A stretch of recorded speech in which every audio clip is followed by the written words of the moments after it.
Magandang gabi mga kabuhi kabonsai. Welcome back uli sa ating channel.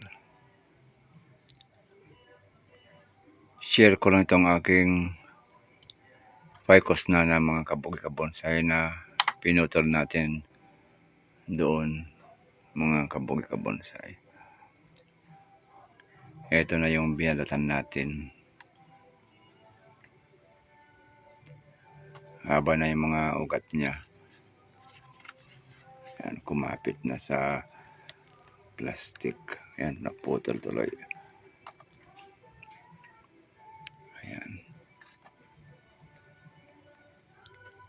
Overtime tayo mga kabuhi kabonsai. Puputulin natin yan. Meron pang isa dito mga kabuhi kabonsai. Ayan. Merong antigong kahoy dito sa loob niya. Meron tayong nilagay na brace para hindi siya matutumba.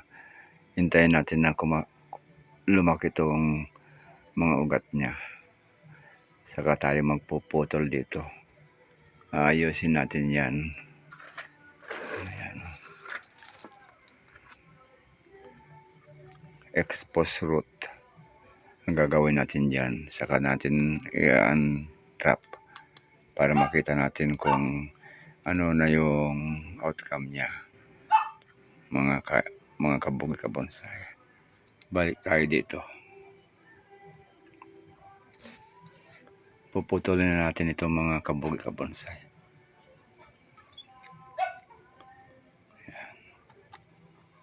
Kahit gabi, overtime tayo dahil wala na tayong oras sa araw. Puro trabaho. Ayan.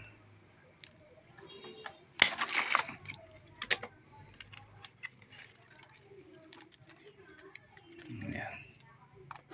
Itatanim natin to.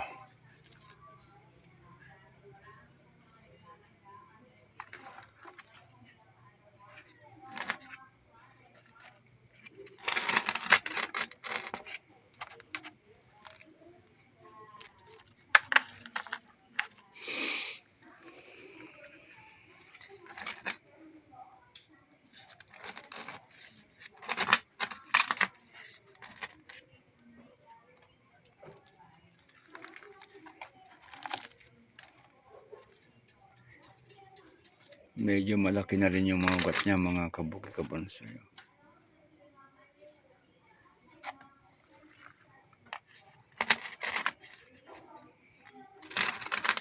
I-update ko lang kayo pag okay na siya. Merong antigong kahoy sa loob nito.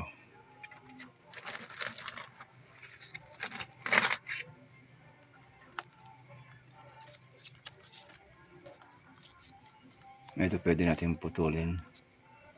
Yan.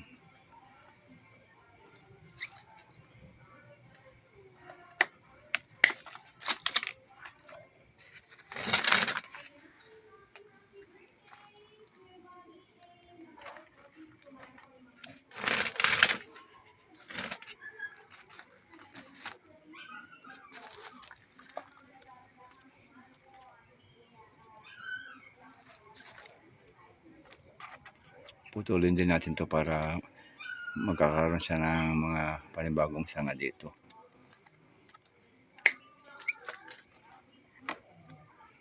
Okay. Kahit dito mga kabuhi kabonsai. Ayan. Titrim na natin.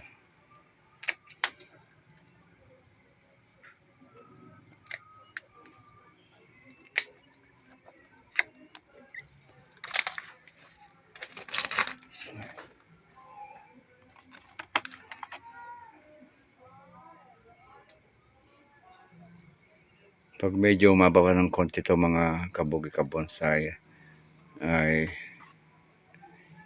iwawire natin. Abangan nyo na lang mga kabuhi kabonsai. Update ko na lang kayo pag iwawire na natin yan pag umaba. Thanks for watching mga kabuhi kabonsai. Bye bye. Thank you.